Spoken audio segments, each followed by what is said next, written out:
உங்கள் தேவா, இவன் தான் என் தம்பி ஜீவா. சாய் அண்ணா வந்து ரொம்ப டார்ச்சர் பண்ணுறாரு எங்கள் தாத்தாவை பாட்டு கேட்டு. அது முன்னாடி நம்ம ஊரும் பிளேட் பாடலாமா? தொட்டானே அச்சாசா வெடிக்கிற 10,000 வாலா.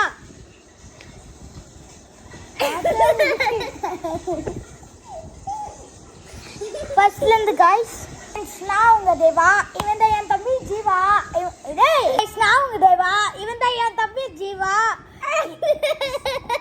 என் சாயண்ணா வந்து எங்கள் தாத்தாவை டார்ச்சர் பண்ணி பாட்டு கேட்குறாரு.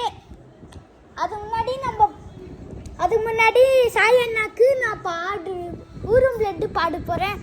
தொட்டானே வச்சா சானா வெடிக்கிற 10,000 வாலா.